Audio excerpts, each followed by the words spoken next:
Hello everyone, कैसे हैं आप सब लोग। आप लोगों को पता है कि जेके बैंक बैंकिंग एसोसिएट के एग्ज़ाम आप लोगों के कल से शुरू हो चुके हैं। आज 2 जनवरी सेकेंड डे आप लोगों का इस एग्ज़ाम का था।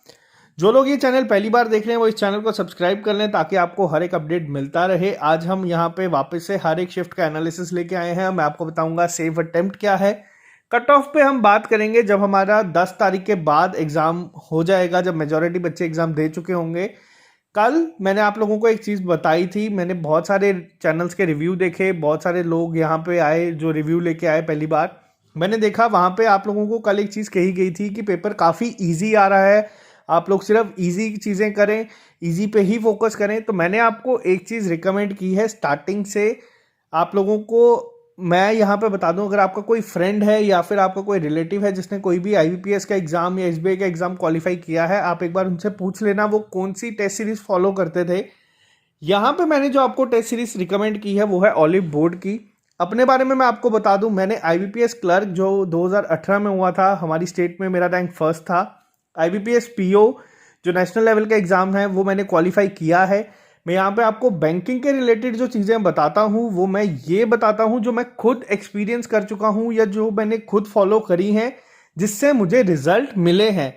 आज की डेट में अगर मैं आपको कोई चीज़ सजेस्ट करता हूँ या आपको कोई चीज़ रिकमेंड करता हूँ तो वो मैं सिर्फ इसीलिए करता हूँ कि एग्ज़ाम जो एक 60 मिनट का आपका होगा उसमें कोई गड़बड़ ना हो।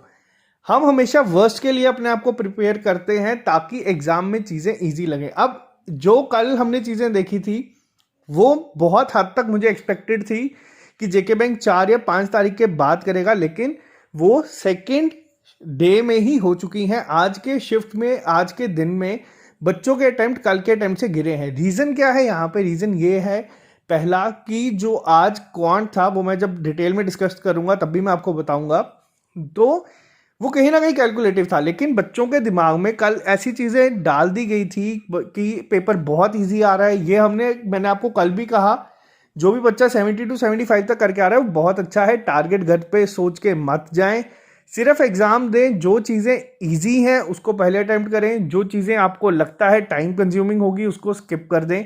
सिंपल सी अप्रोच मैंने आपको एक बताई है, हमेशा से यही मैं इस पर स्ट्रेस देता हूँ। तो इसके पीछे एक रीज़न है बहुत बड़ा। मैं नहीं चाहता कि आपको एग्जाम में ओवर कॉन्फिडेंस कई बार ले डूबता है इंसान को। आपको मैं ये कह दूं कि यार रीजनिंग बहुत इजी आ रही है, 35 के 35 करके आ सकते हैं। बच्चे क्या करेंगे, जाते ही सीधा पजल्स को अटेम्प्ट करना शुरू कर देंगे। और जो आज की शिफ्ट में हुआ है, एक शिफ्ट में ऐसा हुआ है कि रीजनिंग में कोई पजल ऐसी आई थी जिसमें बच्चे थोड़े से ट्रिकी पजल कह सकते हैं आप उसको, और उसमें फंस गए हैं और जिस वजह से उनका पेपर अच्छा नहीं हुआ। अब यहाँ पे मैं पूरा डिटेल में बात करूंगा आपसे एक बार। तो चलिए स्टार्ट करते हैं हम आज का टॉपिक अपना एनालिसिस के साथ पूरा। फिर मैं आपको बताऊंगा सेफ अटेम्प्ट क्या है इस पेपर का। कट ऑफ पे बात हम बाद में करेंगे। सबसे पहली सेक्शन जो थी वो थी इंग्लिश। इंग्लिश का लेवल कहीं ना कहीं कल की तरह ही था, आप लोगों का इजी टू मॉडरेट। यहाँ पे आज जो मैं आपके सामने वर्ड यूज करता हूँ इसको थोड़ा सा ध्यान से सुनिएगा।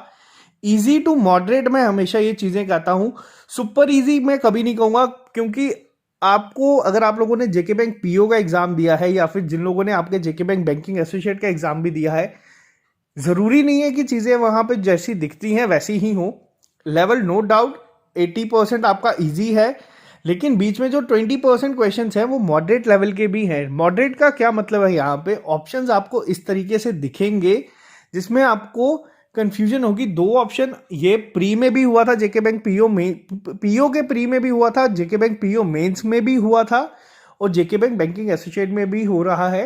आपको बस जो चीज़ आपको पहली बार में स्ट्राइक करती है कि ये आंसर हो सकता है, आपको मार्क कर देना है। क्वेश्चंस पे ज़्यादा दिमाग नहीं खर्च करना, और आप इस सेक्शन में आसानी से, अगर आप लोगों ने हमारे साथ सारे जो मैंने आपको मॉक टेस्ट कहा है अगर आपने दिए हैं, आप लोग 17 से 18 मिनट में ही इंग्लिश खत्म कर देंगे। ये भी मैंने आपको पहले बोला है, लेकिन 17 से 18 मिनट में हमें अगर सेक्शन खत्म होती है, कोशिश करनी है ध्यान से चीज़ों को देखें।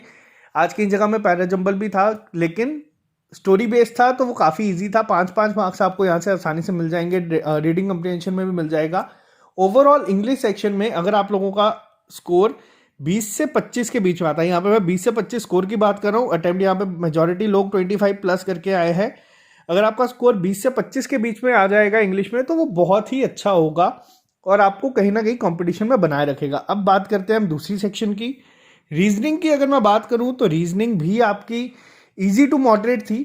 बिल्कुल भी मैं अगर बोलूं कि बहुत इजी थी, बिल्कुल हलवाई रीजनिंग थी, वैसी किसी हद तक थी, लेकिन कुछ चीज़ें बीच में ऐसी हैं जिसमें आपको ओवर कॉन्फिडेंस में नहीं बहना है। आपको अपनी स्ट्रेटेजी जो हम लोगों ने मॉक टेस्ट दे दे के बनाई है उसको लास्ट मॉक टेस्ट यानी कि एक्चुअल एग्जाम तक फॉलो करना है। बिल्कुल भी अपने आप से कोई भी गलती नहीं। अगर हमने आपको सिंपल सी स्ट्रेटेजी यहाँ पे सजेस्ट की है, आप लोगों को पहले जो इजी पार्ट है उसको सॉल्व करना है और जो पजल्स हैं आपकी उनको बाद में करना है, तो इसके पीछे कोई एक रीज़न है जो मैं कह रहा हूँ। आज बच्चों से मुझे जिनसे बहुत उम्मीदें हैं उनके मैसेजेस तरह के आए हैं कि वो रीजनिंग में फंस गए। रीज़न क्या था? कल के शिफ्ट के अटेम्प्ट देखे कि बच्चों ने इतने ज़्यादा किए हैं, आज वो सीधा पजल्स पे चले गए। ज़रूरी नहीं है कि हर कोई बच्चा फंसेगा, लेकिन अगर आपका दिन खराब है तो आप लोगों को ये चीज़ें कई बार ले डूबती है। तो यहाँ पे ये चीज़ें थी। जो भी बच्चा आज भी रीजनिंग में 25 तक करके आया है, मार्क्स जिसके भी 25 तक आएंगे वो मोर देन सफिशिएंट होंगे आपके जेके बैंक के लिए, क्योंकि वैकेंसीज काफ़ी ज़्यादा है। मैंने आपको कल भी 2-3 पॉसिबिलिटीज़ बताई थी जिसमें आपके पीओ जो हैं वो नहीं करेंगे ज्वाइन, या फिर जो लोग पंचायत में अकाउंट असिस्टेंट में चले जाएंगे या फाइनेंस में चले जाएंगे, तो 25 इसमें काफ़ी अच्छा स्कोर आप मान के चल सकते हैं। अब बात करते हैं यहाँ पे तीसरी सेक्शन की, जो थी आपकी क्वांटिटेटिव एप्टीट्यूड। अब क्वांटिटेटिव एप्टीट्यूड में क्या चीज़ें थी मैं आपको बताता हूँ। क्वांटिटेटिव एप्टीट्यूड में ओवरऑल जो पेपर था, मैंने आपको स्टार्टिंग से कहा था आईबीपीएस क्लर्क में फ्रैक्शन बेस्ड आप लोगों की चीज़ें आई हैं सिंप्लीफिकेशन में, इसमें भी आज आना शुरू हो गई। वहीं दूसरी चीज़ जो आज डीआई पूछी गई थी वो इजी तो थी लेकिन वो कैलकुलेटिव थी। तो कैलकुलेटिव डीआई आपको, अगर आप लोगों ने ऑली बोर्ड के मॉक टेस्ट दिए हैं, आपको वहां पे देखने को मिलेगी। आप लोग जाएं, जिनका पेपर अब इन फ्यूचर है, अगर आप लोग टेस्ट दे चुके हैं आपको कुछ नहीं करना, आप लोगों को बस रिलैक्स रहना है, किसी की बातों में नहीं आना है, 35 के टारगेट में नहीं पढ़ना है, बस पेपर देने जाएं। जितना हो सकता है जो इजी पार्ट दिखता है उसको अटेम्प्ट करें। जो कोई भी क्वेश्चन आपका 40 to 45 सेकेंड ले रहा है आपको उसको स्किप कर देना है अगर आपका इसका आंसर नहीं आता तो। बिल्कुल सिंपल सी अप्रोच, बिल्कुल सिंपल सी स्ट्रेटेजी मैंने आपको बताई है। इसको आप फॉलो करेंगे, 60 मिनट को अच्छे तरीके से यूटिलाइज करोगे, आपका पेपर बहुत अच्छा हो जाएगा। सिंप्लीफिकेशन हर कोई करके आता है, मैटर नहीं करता। आज नंबर सीरीज भी रॉन्ग पूछी गई है और मैंने आपको पहले भी बताया था जब आपकी शिफ्ट में रॉन्ग नंबर सीरीज आती है तो आपको अरिथमेटिक यहाँ पे एक अपर हैंड देगा। रीजन क्या है? पूरी शिफ्ट के अकॉर्डिंग नॉर्मलाइजेशन होती है। अब मान लीजिए अगर सारी शिफ्ट में जो रॉन्ग नंबर सीरीज है, कोई बच्चे सिर्फ 2 से 3 कर रहे हैं 5 में से, और वहीं अगर आप लोग अरिथमेटिक के ही 2 क्वेश्चन करके आ जाते हैं, लेकिन एंड में पहले अरिथमेटिक को नहीं करना आपको, पहले आपको इजी पार्ट करना है। अरिथमेटिक अगर आप 2 करते हैं तो ये आपका अटेम्प्ट 5 कर देगा, बाकियों का 2 से 3 रहेगा। नॉर्मलाइजेशन में अगर इनके मार्क्स 5 हो जाते हैं तो आपके मार्क्स बढ़ के 7 हो जाएंगे। तो ये चीज़ को आपको ध्यान रखना है। अगर कोई मिसिंग की वाले 5 नंबर लेके आते हैं, 5 में से 5, मान लीजिए रॉन्ग नंबर सीरीज वाले 2 से 3 के अगर 5 बन जाते हैं नॉर्मलाइजेशन के बाद, और अगर आप ये 2 एक्स्ट्रा अटेम्प्ट करते हैं तो ये आपको 7 नंबर दे के आएगा पेपर में। तो आपको अपर हैंड यहाँ पे इन दोनों से मिल जाएगा। तो ये छोटी सी चीज़ मैं आपको समझाने की कोशिश कर रहा हूँ। बिल्कुल मज़े से पेपर दे, घर से कोई भी टारगेट सेट करके मत जाएं। अगर मैं आपको कोई चीज़ बता रहा हूँ, कोई चीज़ समझा रहा हूँ, तो आप लोग उस पर ट्रस्ट कर सकते हैं। बात करते हैं यहाँ पे सेफ अटेम्प्ट का। आज क्वांट के जो अटेम्प्ट गए हैं बच्चों के, वो 20 to 25 के बीच में सुनने को मिले हैं। बहुत सारे बच्चे ऐसे हैं जिनके अटेम्प्ट काफ़ी अच्छे होते थे, लेकिन आज कैलकुलेटिव होने की वजह से अटेम्प्ट गिरे हैं बच्चों के।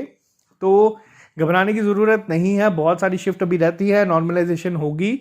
तो ओवरऑल सेफ अटेम्प्ट अगर आज मैं बोलूं तो आज जो भी बच्चे 72 to 75 के बीच में विद एक्यूरेसी या जो मार्क्स लेके आएंगे वो बहुत ही अच्छा इसमें कंसीडर किया जाएगा।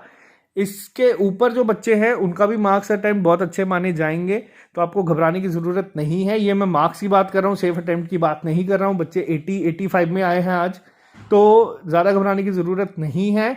एक्सपेक्टेड कट ऑफ पे बात हम करेंगे जब आपकी थोड़ी सी ज़्यादा दिन हो जाएंगे, क्योंकि अभी हम देख रहे हैं कल के बाद आज डीआई कैलकुलेटिव हुई है, कल क्या पता कौन सी सेक्शन हो जाए। तो घबराना नहीं है, बस आपको आराम से पेपर दे के आना है और लोगों को नहीं देखना है कि कौन कितने करके आ रहा है। अगर आप लोगों ने मेहनत की है, अगर आप लोगों ने टेस्ट को अच्छे से फॉलो किया है तो आप अच्छे से अच्छा पेपर करके आएंगे, इसकी गारंटी मैं आज भी लेने के लिए तैयार हूं। तो जो लोग नए हैं इस चैनल को सब्सक्राइब कर ले ताकि आपको हर एक अपडेट मिलता रहे। कल हम एक मेमोरी बेस्ड पेपर आप लोगों के लिए लेके आने की कोशिश करेंगे, उस पर हम काम कर रहे हैं, तो वो आपको कल तक मिल जाएगा। Okay guys, bye bye, take care, all the best. आराम से पढ़ते रहें, फालतू की चीज़ों में मत पढ़ें और अपने दिमाग को शांत रखें। Bye bye, take care.